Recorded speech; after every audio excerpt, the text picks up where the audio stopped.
Doing the news with LJ and Allie. Doing the news with LJ and Allie. Yeah, here at the Wrasslin for Life Network.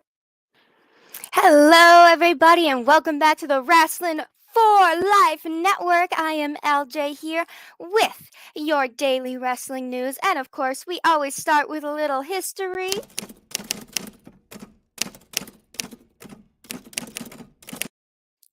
That's right. Today in wrestling history, I got a picture. Don't you worry. There we go. A little blurry, but we got it. It's ironically not a lot of great screenshots 16 years ago, but that's okay. That's okay because you know what was happening 16 years ago? The WWF presented the In Your House 28 Backlash. I didn't know Backlash went back that far. I thought it was more a new thing. I thought Backlash was more of a new thing that they just kind of tagged on to the WrestleMania hype. I was wrong. They've always been like this. Why is my screen so blurry?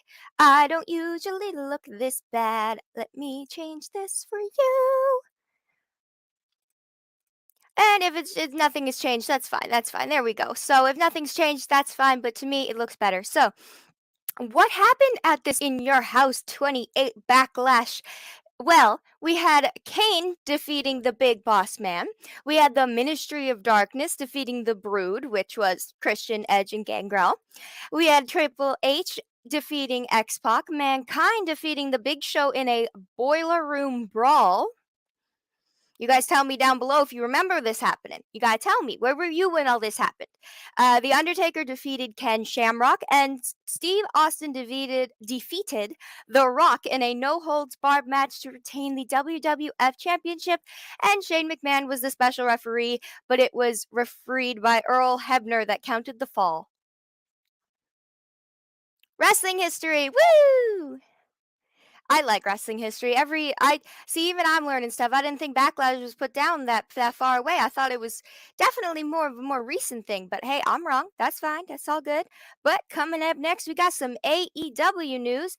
Kind of AEW, a little bit of Impact. So we're just gonna focus on Impact for right now because there's a certain Jonah that has been speculated about all of his deals with Impact, and for fans questioning the status of Jonah's deals with the companies, Frightful has actually reported that the top dog is apparently committed to New Japan and keeping them as his priority, also while working per appearance deals with Impact and other promotions. So he's not 100% in Impact, but they are giving him a good storyline, with the Canadian Frankenstein. But yeah, I think he's definitely trying to get more of that New Japan back into the Americas, and I think that's awesome, especially because everybody else from New Japan is over in AEW half the time. So I think that would be great if all three of those companies could just work together. Tell me down below if you agree. But yes, on to some AEW signage here, or signing in 2022. They have finally revealed that they have actually signed Toa Lenoa and where's the other name? I swear to God, it's here. And Khan. They are I know you were waiting for a better name I know you're waiting for more. But they are a tag team that is slated as the Gates of Agony. And they will be Tully Blanchard's new clients. So I think that's very fun. I love that AEW still, keeps on the tag team train, and I love it. And, the more the merrier. But yeah, it was mostly just that specific tag team, just really happy about that. But on the same note of AEW and possible signings, that's right, we have the FTR here with Dax Harwood, hair, commenting on rumors of him going back to WWE. And he says that we didn't need any damage control. I think both companies are in the business of getting talent and getting talented talent. So why wouldn't they put feelers out? Why wouldn't they ask about us? But we are still under contract with AEW. I don't know why I'm disappearing. Hold on. We are still in contract with AEW and will not talk to any other promotions out of respect for Mr. Tony Khan. So everybody can sit down because they ain't for sale. Mhm. Mhm. But I will say that they did actually FTR did request Tony Khan book them in a one-on-one match. Why, you ask? Well, he says that we've always wanted to have that kind of match, and having it in AEW seems to be the best. Same with the since they have a lot of ROH and AAA, they got the titles there anyway. So Tony Khan was actually approached by FTR for a, maybe a tag team breakup, maybe face each other. Who knows? It's just an idea for right now. Just an idea. But we can keep that in the back of our minds for the future because you know how AEW likes to play. They like to play long term. Long term. And yeah, but they blah blah blah blah blah blah. I'm here. We're good. Next up is yes, the men on the thumbnail today. I wanted to kind of update you guys on Bret Hart's little status on AEW because FTR keeps teasing him, everybody keeps teasing him, Punk keeps teasing him, everybody's teasing him. And it says that the Wrestling Observer Radio, specifically Dave Meltzer, said, I was told that AEW believes that Brett cannot work for them because of a WWE deal. Brett has a Legends contract with WWE. I don't know what it restricts, so I'm positive he definitely has a Legends deal and merchandise with WWE and AEW. They say they can't use him, but I'll know if there's a case by the end of the week. And so I will keep you updated on that, guys. But so far, it looks like he ain't coming. Even though there's an Owen Hart and every Owen Hart tournament and Owen Hart Cup for male and female wrestlers, it don't look like Mr. Bret Hart showing up to help FTR because he's a little wrapped up in the WWE legends. So, but who knows what could happen at this point. But definitely speaking of AEW, they recently pulled some wrestlers from an indie show due to some scheduling conflict.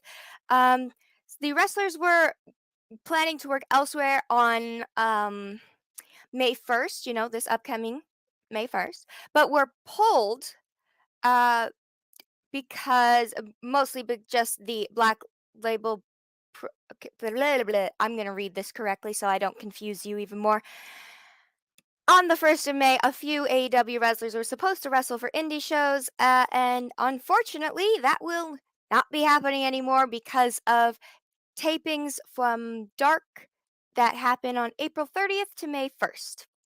So, unfortunately, that will not be happening. So, if you had a schedule to see Lee Moriarty, JD Drake, Top Flight, and Wheeler Yuta, yeah, it looks like there was going to be some replacements for them in the indie shows, but unfortunately, I'm sure whoever you get is going to be awesome because I can't name a lot of people in AEW that I wouldn't want to watch.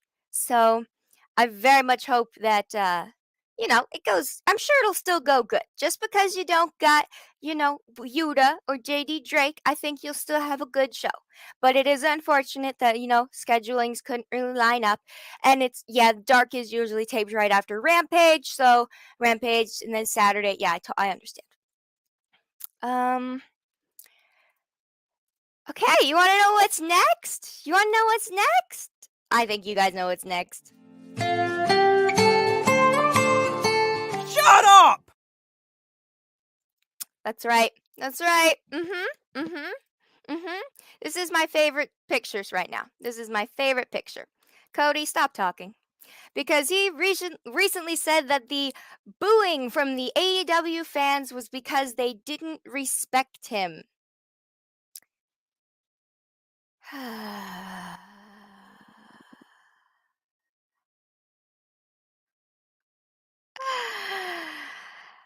I just have one thing to say.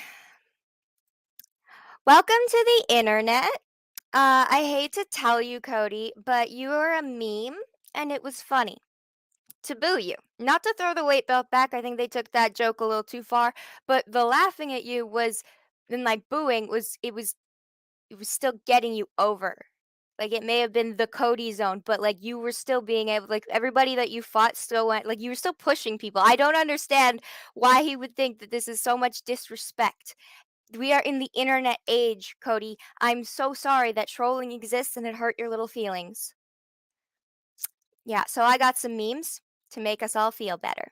You cannot possibly sum up Cody Rhodes' entire career in a single image. My father is Dusty Rhodes. Done. America! Fuck yeah! That's it. That's all. That's your entire personality. So, um, looks. Hey, if you can't stand the heat, then get the f out of the kitchen, bro. Okay? And you stepping right in the limelight for all the roasting, and I'm roasting you because you seem to have an issue with the internet, and I love the internet. For better or for worse, the internet.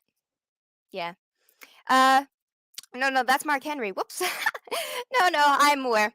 Mark Henry is not Cody Rhodes, but I just thought it was rather funny how, he says, oh, it was a little quirky thing to do, and he does appreciate all the fam, but he absolutely did not like the boos and thought that they were, very disrespectful, and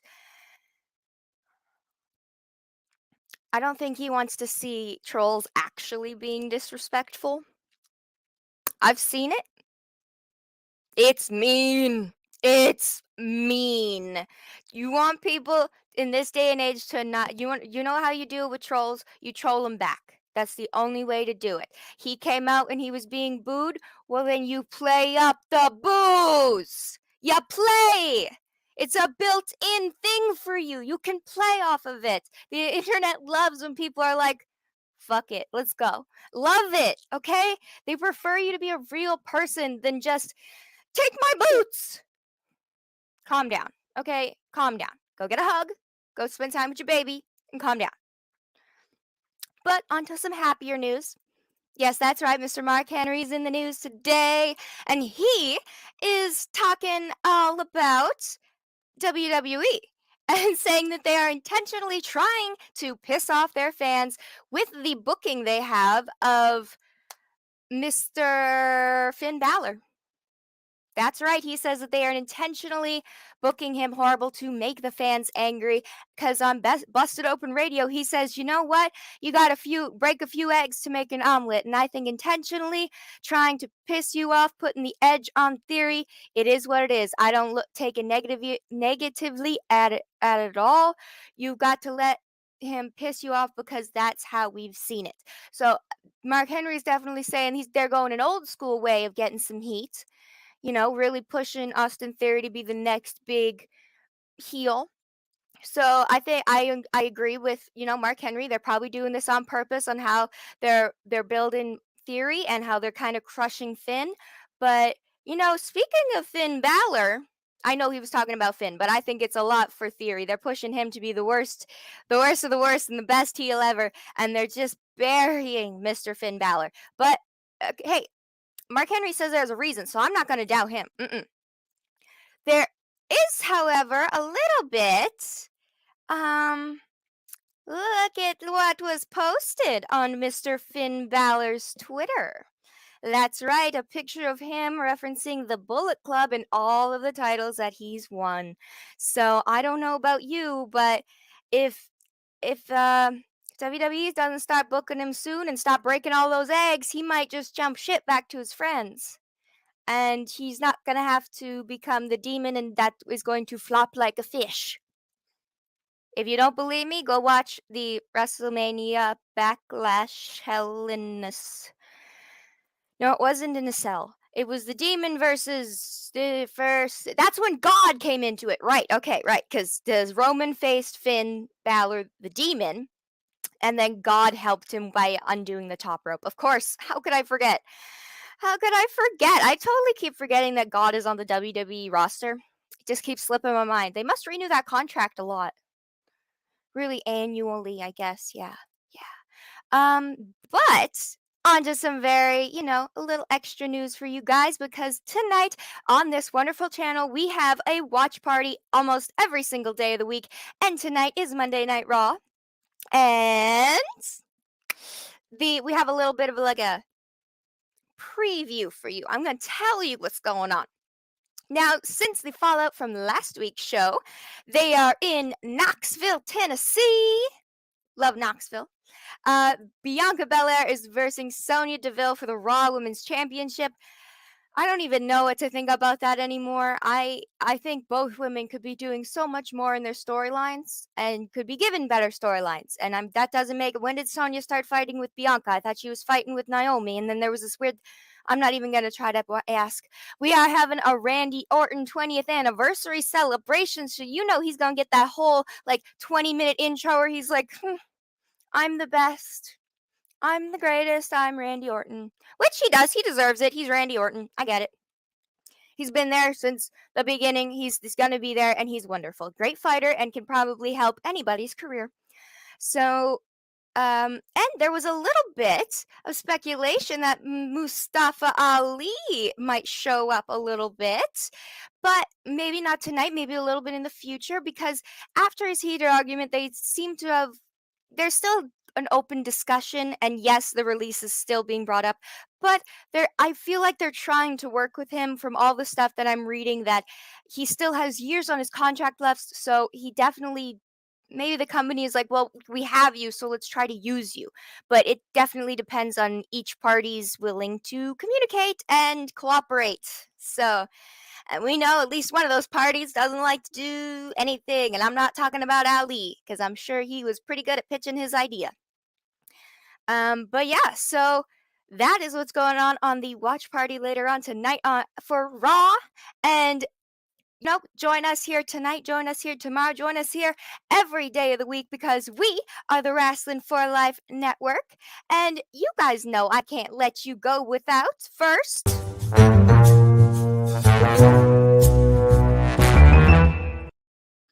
That's right. Question of the day, everybody. And my question of the day is there were so many matches back in the day with something on a pole match, and I want you to tell me your favorite. Was it the baseball bat on a pole? Was it a contract on a pole? Was it a flag on a pole? Was it a mother, Judy Bagwell, on a pole? Was it a pinata on a pole? What was your favorite on a pole match? Please tell me the most ridiculous answer, the better, because I would love to go back and watch all of the most ridiculous on a pole matches. But I don't even know where to start because there's so many, and YouTube really goes by what you search, and sometimes you don't get the exact match you're looking for. So you guys tell me what your favorite on a pole match is because I find them to be really, really funny. And not just because they got like contracts and pinatas, but like, why not have Judy Bagwell on a forklift? That's what I mean, wrestling. Okay, let's put a mama on a forklift and fight for her. Let's go. I could see the Briscoes doing that, like put Mama or Pop up on them up there, and they're like, "I'm Mama's favorite," and I could totally see that, and I think that'd be awesome. But they've already fought each other, so and they can do it again. Um, but yeah, that has been the show. I am going to show you a little bit of something that I came upon earlier for all of my youngins on here that know who this is. But if here we go, I will make it bigger for you. And you're wondering, why am I showing you a YouTube that's labeled Dad? Whose dad is this? This is the internet's dad. It's the only way he plays a character on the internet named Dad, and he's more like the internet's dad. But I'm gonna stop trying to meta-analysis that. The reason I decided to bring this up was because he is releasing a song later today at 7 p.m. Central Time, because this is in my time. Uh, a song called "Obliterate" featuring Matt Pat from Game, Film, and Food Theory, and WWE's Corey Graves. Why is Corey Graves with Dad on the internet? Dad is like he's known for having there's a creepy story watch along, and then you can also watch him play video games, but it's all a character and it's really fun. And it makes little to no Matt Pat makes sense because he's on the internet. He's one of our theorists. Why is Corey? Why is Corey here? Corey. Okay, one of you guys can tell me down in the chat why Corey Graves is collaborating with a YouTube sensation Dad, because I do not know, and I'm just happy I found it. So I will 100% give you guys an update and review on that song tomorrow because I can't wait. So it's just a lot of YouTube storytelling all coming together to create something fun, like different creators starting. But then I saw Corey Graves getting thrown into the mix, and I said, It's going in the news. It's going in the news. I'll let you know if Carmela shows up in the video. I will let you know. That's how I would drop more puns and inside jokes about the dad lore and stuff, but I'm gonna assume our demographic does not want to spend that time learning about pointless people.